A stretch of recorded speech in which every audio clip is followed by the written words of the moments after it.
script.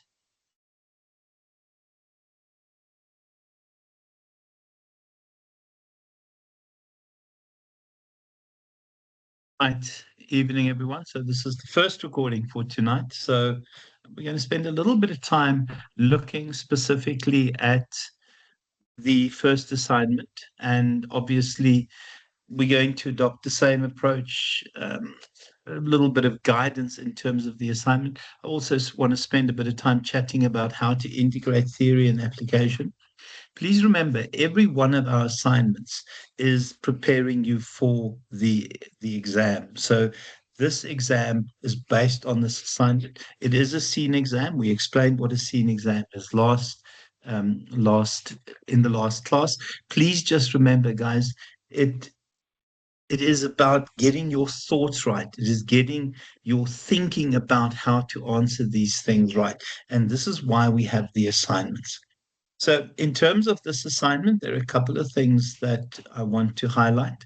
Now, I was told in one of my feedback bits, and I'm so sorry that I had sounded like this, to stop harping on about AI. So, to just say, guys, I am not checking for AI anymore. Um, Unless it is obvious that you've literally just taken the assignment, put it into a large language model, and ask for it to spit out an answer. So if I believe there's been AI abuse, I'm not going to refer you for it, but I have the right to deduct up to 20% for AI abuse. Now, the only way I'll do that is if I am suspicious and I go and look at Turnitin, and Turnitin says that you have a rating of above 75% in terms of similarity, and it's not the way you see it. Remember, I see an additional layer of controls that you guys don't see. Then I'll start getting worried. And then if there's falsified references, generally falsified references, we should refer. I'm not going to refer it. I'm just going to take an extra 10%. So I'm not going to harp on about it because I want you to use AI, but I want us to use it ethically. I want us to prompt, to get our thoughts right, to move our assignment in the right direction. But you can't just have AI spit out your answer for you. So I'm not going to harp on about it anymore. Right, 2,500 to 3,000 words, okay, excluding text references. So no dramas here. I'm going to just come here and I'll go back to, oh my genigtig. So here, the rubric. So this is the same rubric we use for the exam as well. You'll see that 10 marks for your theory, and it's obviously the foundational stuff that you'll find in the slides, and then 15 marks for application. The key thing in terms of these case studies that I use for the assignments is that I leave Easter eggs in here that allows the theory to come to life. And those are the Easter eggs that indicate to me that you understand what to write in terms of that kind of integrating theory and application. Insofar as integrating theory and application, the one thing I want us to think about is that be careful of just writing all the theory and then writing the application at the end. It is about blending and gelling together the appropriate bits of application with the appropriate bits of theory. It's very difficult when I read all the theoretical answers and all the application answers, and I now have to use my imagination to link those together. Right, so let's have a glance at this. So very impressive lady, and you can look at that. I'm going to jump slightly ahead, and sorry, I'm using the assignment that I developed. So this is in fact the memo, which guys you won't see. My SharePoint is not working at the moment. Right, so let's have a glance at this. So immediately, leadership scholars, leadership as a person, process, position, and results. Okay, and then essentially whether those, and please note what I've said, they are complement and contradict one another and integrate theory and application. You'll see this line in every one of your exam questions as well. And in exam prep, we will do guided prep as I do with these, but obviously we won't have the questions. So in terms of that, the best place to start is Learning Unit 1, and it is slide 5. Not that you're going to get much from slide 5. And then 6, we spoke about this last week, leadership as a person, traits and characteristics that essentially allow leaders to stand out from the crowd.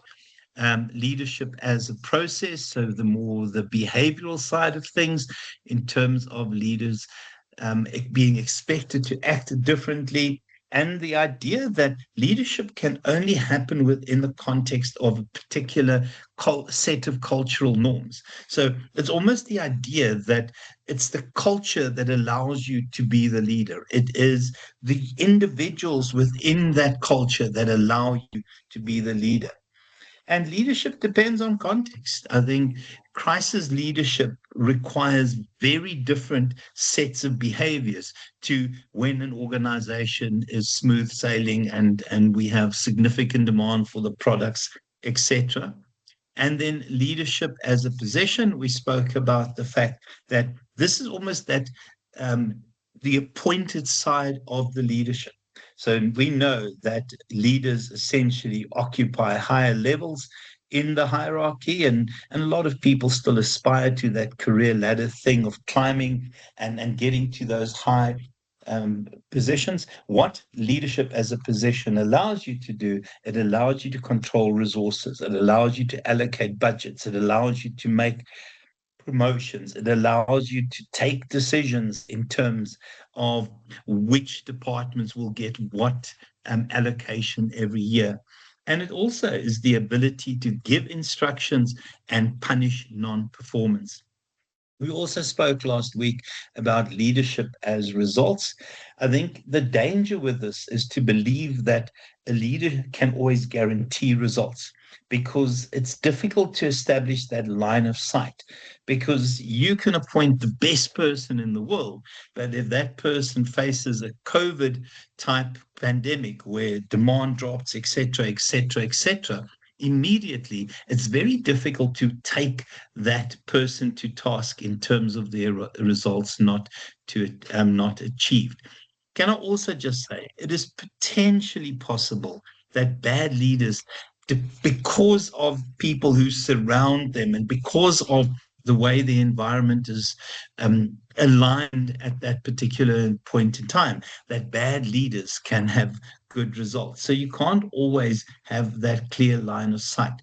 So the key word is you can't have a claim that it's causal, that causes that leadership causes the result.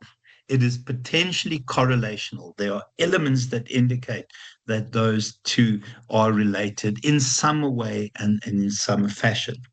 So in terms of that, to deal with the application, so I would normally start by discussing the 4 Ps, just say person, position, process, and results. It's not 4 Ps. I've just taught another subject where we had 4 Ps. And then obviously from there, you'll talk about the traits and the kinds of traits. Now, the key thing is not just to throw all of this in because you have a limited word count. So we go look at the case study. So hopefully in here, I will have a couple of I'm going to use Easter eggs. Those of you that are familiar with gaming bits, where there are Easter eggs hidden in games. Did anyone come across the term of an Easter egg in a game? I quite like the idea that I leave Easter eggs in here. Okay, so let's look at her as a person. Okay, so in terms of the positional stuff, let's start with the position. She's Group Chief Executive Officer, so we know that there is significant authority vested in that position. In terms of her behaviors, we know that she has significant levels of experience, because experience allows you to behave in a particular way. But then we look at the additional things, the importance of continuous learning, adaptability, etc., in her leadership practice. So there's a combination of process as well as person in there. And you can see the challenges. So immediately we know that the line of sight is difficult. So these are the bits of Easter eggs that I leave in here, those bits of kernels of information that are there. And you can see things that again are more process visible leadership.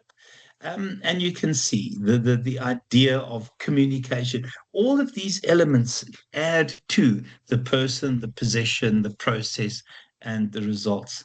They are in there, guys. Now, for me, it is the way you integrate that theory and application. Please don't just have the theory and then have the application and have me try and figure out how those two connect. So, in terms of the first answer, so learning unit 1, slides, not that 5 matters, but it starts there.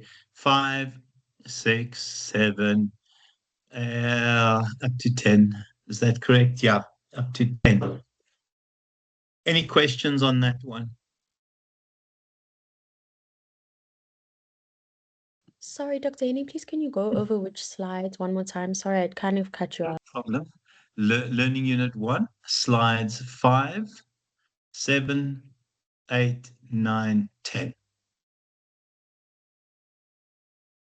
And then go find those bit of kernels of information that link to those. I can't make it too obvious, though, guys. That's why I talk about Easter eggs, and you go find those Easter eggs, okay?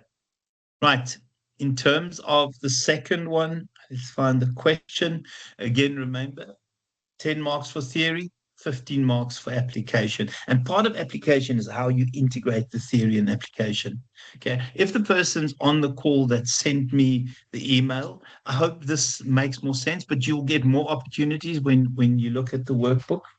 Okay, so the second question, power and influence, central components of what makes up the idea of leadership. And you can see that it has an effect on behavior, decision making, and stakeholder relationships. So here we see that there are, I think there's 6 options of power there. And it says, how does she use those different forms of power?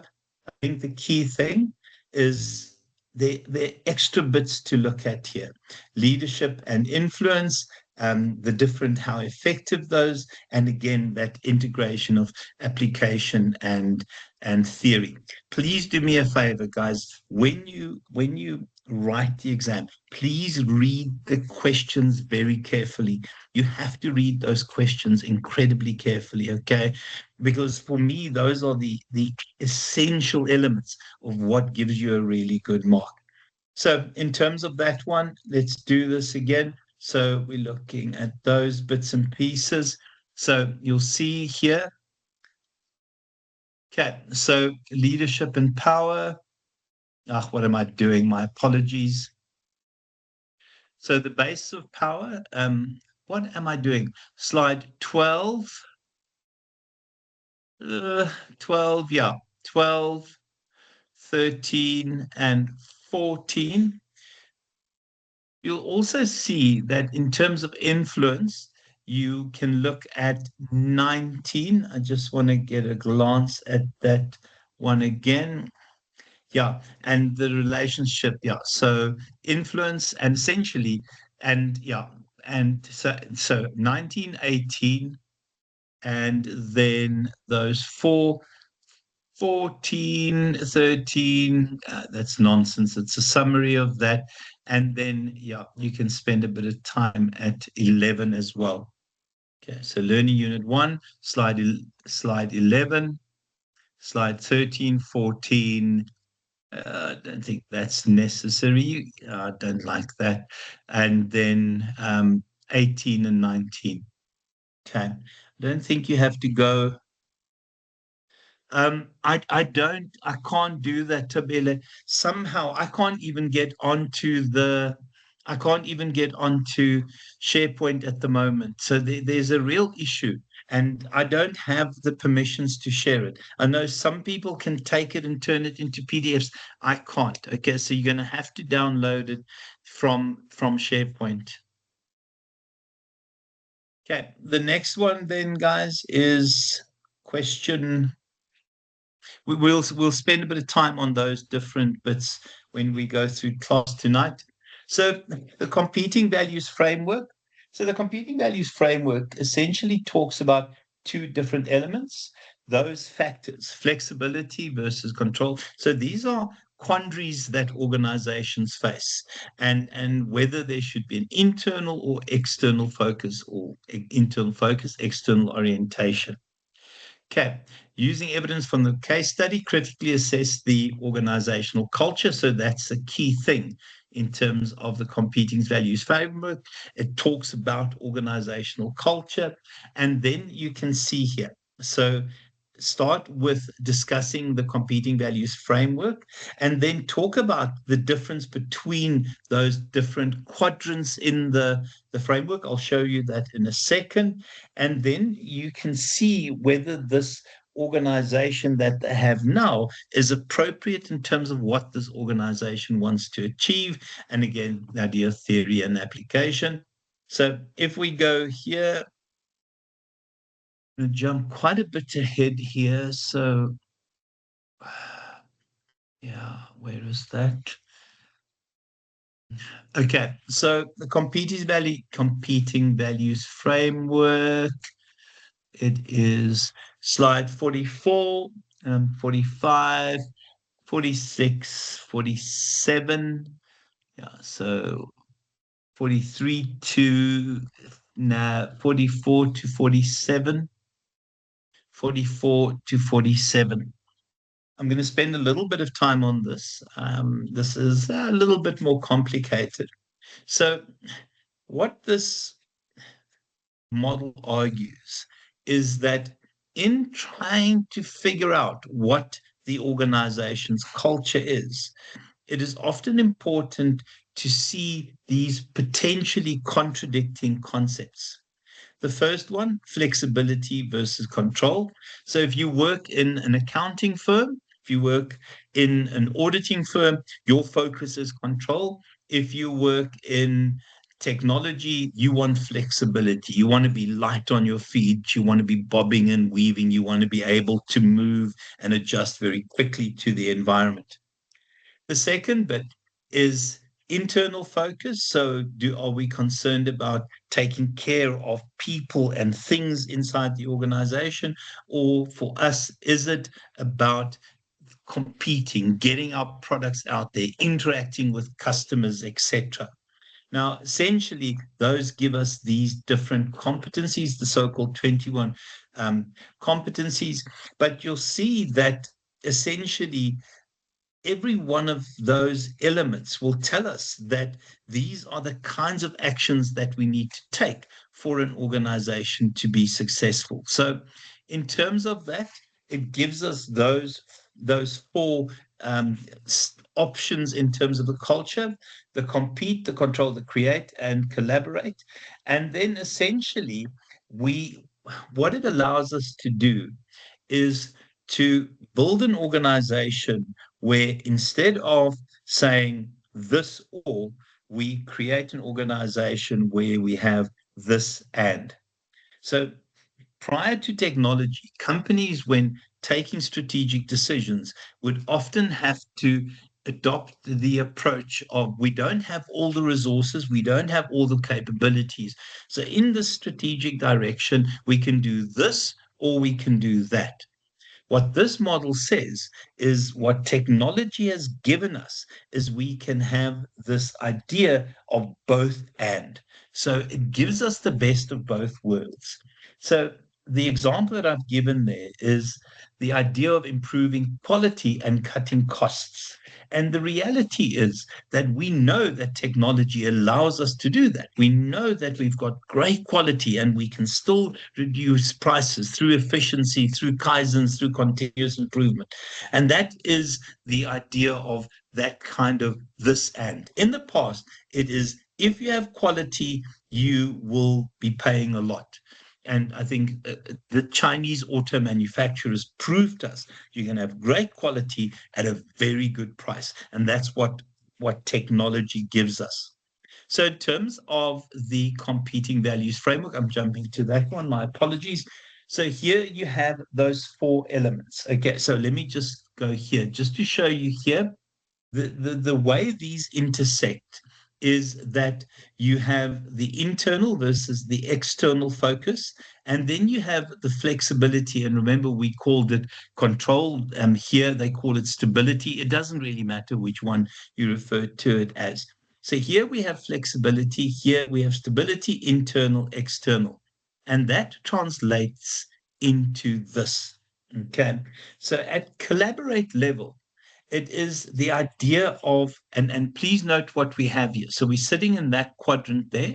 So the focus is internal, but we are still being flexible. And the kinds of things that we expect in that kind of culture is the following: the idea of understanding yourself, where you fit into the organization, where others fit into the organization. And it's about communication, it's about mentoring, it is about managing groups, it's about a strong focus on humans. But in by doing that, we create and we build skills. And by having those skills, we can still have that combination of being internally focused, but being able to flexibly adjust to the environment, because our focus is on skills development, our focus is on a culture of appreciation, but also making sure that we become competitive through our people. The second one is, and I'm just going to show you here, it's that adhocracy culture. So it's flexibility, and you can see the idea of having the external focus. So here we worry about customers and impressing customers and launching new products and creating new innovations and impressing people with all the glitzy bits that we can put out into the environment. And then it gives us this one here. Okay. So the reality in terms of that one there is, I think the key thing is that you see, this is now a little bit gone awry for me, because that's now not aligning perfectly. I don't like the way that is back to front. So here we have create, and which is that one there where we flexibility and external. So here it's about impressing your customers. It's about championing and selling new ideas. It's about innovation. It's about sparking ideas. It's about questioning the status quo. It's about constantly asking, what can we do different? And you can see the idea is that that will bring constant and continuous change in the organization. It's also a way of building dynamic capability. So in terms of the next one, so here we look at compete. So if we look at the compete quadrant, so we have control with an external focus. So the compete quadrant here, and you can see there, it's about productivity and profitability. So it's about kaizens and innovations, etc. So you start by having a clear vision, by having goals and objectives that inspire people, that motivates those around you. And it's about designing, and it's about executing and driving for results. And then obviously the control one there. I think the key thing is that you are, and you'll find this often in auditing firms and in finance firms, etc. And you can see there, and government institutions, we would have this kind of element. And you can see there organizing information flows, working across functions, and you can see the idea of compliance there. So in terms of how this works, is often you are stuck with the question, can we have this and that? Can we have control by still collaborating? Can we have control? And which of these elements are appropriate for our organization? And what do we need more of? So in terms of that one there, it is slide, we will do this one again. It is slides 44, 45, 46, 47, learning unit 1.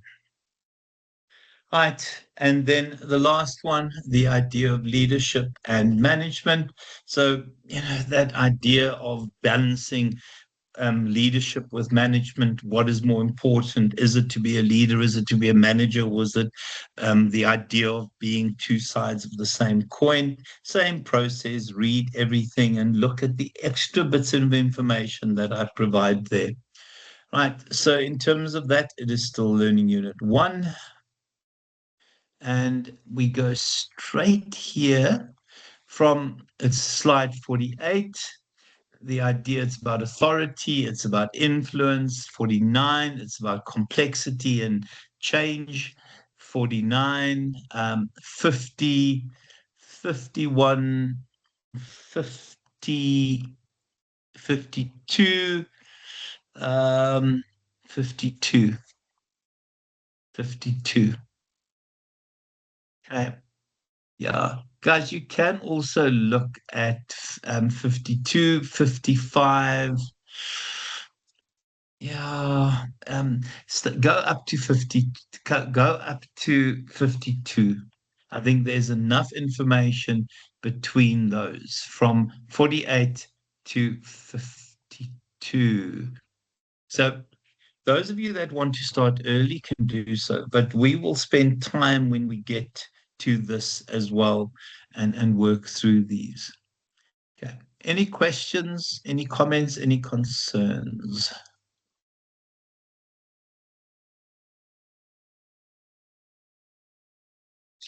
I'm going to stop the recording.